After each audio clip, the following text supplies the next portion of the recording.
魏无羡抬眼，见蓝忘机正沉静地注视着自己，不由怔了怔。那一双注视着他的淡如琉璃的眸子安宁而淡漠，像不谙世事隐逸的湖泊，会让人忍不住想知道那湖面会被吹拂出什么样的涟漪。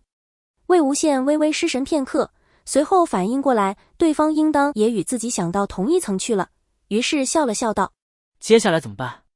蓝忘机摇头道：最坏的结果是那赤狐已落入他人手中。魏无羡嗯了一声，忽地立起了耳朵，露出促狭的笑。我看未必。蓝忘机眉心一跳，用一种古怪的眼神盯着魏无羡那两只竖起来后还一抖一抖的狐耳。魏无羡完全没有留意到他的眼神，兀自沉浸在自四面八方传来的万叶千声中。片刻后，他道：找到了。他们沿着潺湲的溪流逆行而上，走了一段路，便看见那溪水有一隐蔽的支流。那支流细水流长，在荆棘丛与灌木丛的掩映中，安静地朝着另一个方向淌去。两人小心地用剑挑开荆棘，沿着小溪的支流，穿过层层繁复的岩枝密叶，最终走到一个山洞前。流水缓缓淌入山洞中，山洞中没有一丝光亮，晦暗而深邃。两人不约而同地在洞口停了下来，蓝忘机欲言又止地看了魏无羡一眼。魏无羡只当他是有所顾虑，主动道：我自己进去就好了，要是我2个时辰没出来呢，你就回去搬救兵，如何？不料蓝忘机却神色凝重地蹙起眉，眼中明显地流露出不悦。他移开目光，冷硬地道：我与你一同进去。魏无羡自然也听出了他语气中的不容抗拒和莫名其妙的不满，没头没脑地觉着自己方才似乎说错了话，便有些郁闷地哦了一声，先行一步朝洞中走去。却听蓝忘机在身后又说了一句话，似是稍稍放柔了声音：小心行事。魏无羡脚步一顿，莫名就轻快起来。洞很深，越往里光线越稀疏，在洞里自然是不好点火照明，所幸两人都能聚起灵力，以保证眼睛能看清脚下的路。走了一阵子，光线骤然一缕一缕的多了起来，像是终于挨过了最漫长的黑夜，而后迎来黎明。路的尽头是山洞的最深处，却是洞中最为明亮的地方。从外面上方来看，这里应该是个巨坑。此处是一片开阔的空地，没有洞顶，往上可以看到天空和生长在外界的参天大树。有突兀嶙峋的树盘根错节地生长在上方边沿的土地上，枝条参差稀疏，在风中披拂。流水在此处汇成一个不大的水潭，微尘在空中凝缓地漂浮着，如同静止了一般。水潭周边隐约氤氲着雾气，愈贴近水潭的地方，雾气愈加浓重。但这个地方并没有其他生灵的气息。魏无羡心下生出些疑惑，他很确定自己方才在外面听见宛如鹰啼的鸣叫声是来自此处。先前看过某古籍上书有兽状如狐而九尾，其音如婴儿，所以若无差错，他听到的那声音应当就是狐鸣。可现在什么都找不着，兴许是那狐狸已经离开了，兴许是他掩盖了自己的气息，正潜伏在暗处观察着这2个不速之客的举动。魏无羡沉思半晌，还是放弃了吆喝一声把狐狸喊出来的念头。目光扫过那个被雾覆上一层死寂的水潭，他心里蓦地一动，不由自主地朝潭边走了过去。蓝忘机此时正若有所思地敲着洞壁，并未注意到魏无羡的擅自行动。待他回过头，那人的身影已经没入了缭绕的雾气中。拨云见日般，魏无羡穿过层层白雾，走到了水潭边上，看清了整个水潭的景象。潭水看上去是清澈的，倒映着明朗的天空。然而当魏无羡走进去看时，却发现潭水映不出自己的影像，不由陡生疑惑。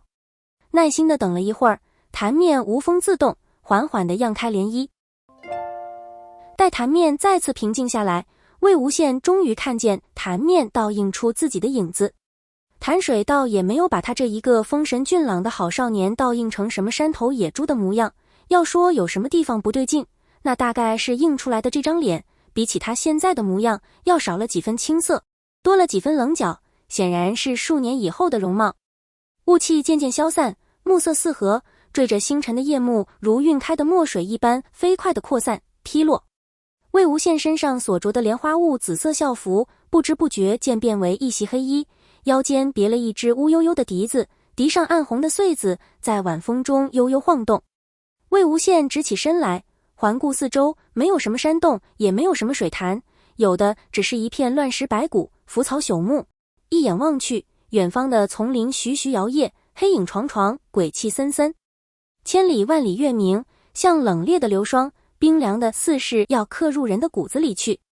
魏无羡打量了一下自己的装束，满意地察觉到，在这情形下，自己的虎耳和虎尾都消失了。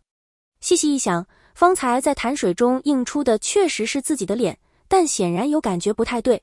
如今走了几步，感觉到自己的身量似乎也拔高了些许，那么便没猜错了，方才看到的脸，应该是自己数年后的容貌。而此时，则应当是身处在某种幻境之中，也许是那雾气做出的效果，也许是那只赤狐在暗中施了什么法术，这些暂时无从得知。但为何在这幻境中，自己会以未来的姿态出现？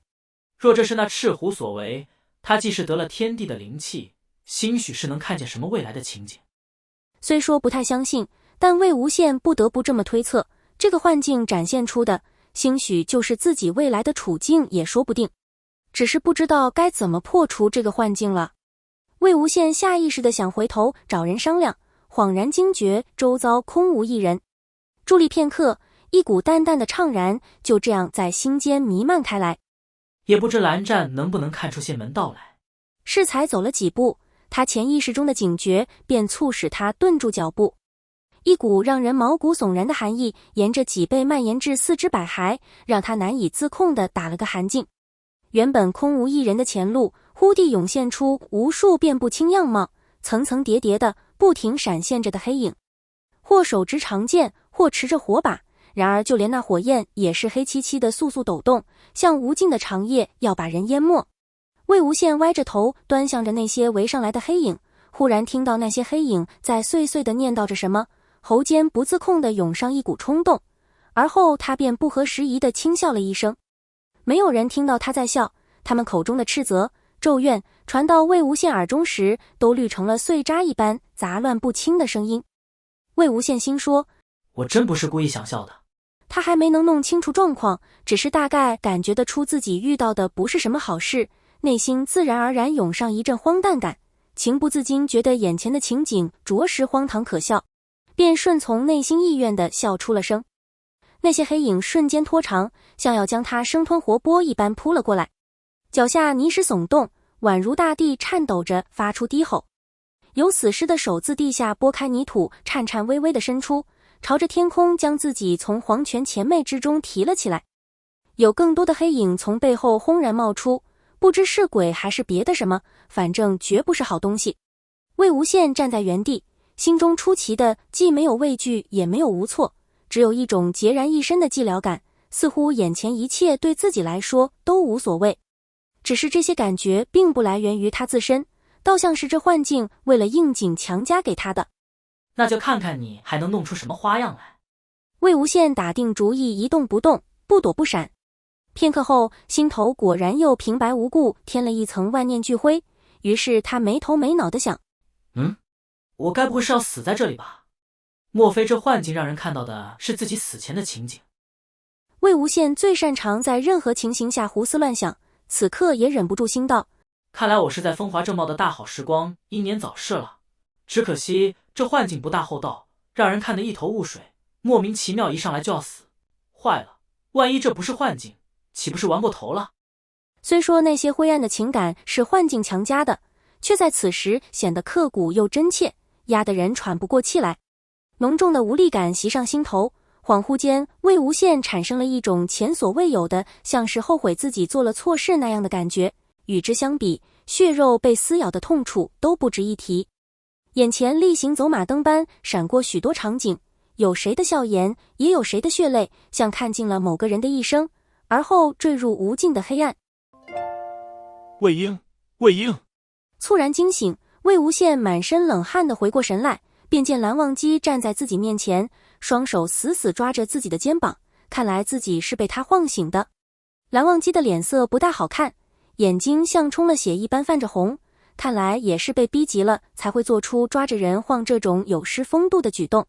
蓝忘机见他清醒过来，脸色稍稍缓和，却又隐忍着什么，冷声道：我提醒过你，小心行事。听出了对方话中的忧虑，魏无羡禁不住嘿嘿一笑，正要讨好的求个原谅，忽然腿脚脱力，整个人控制不住的瘫软下去。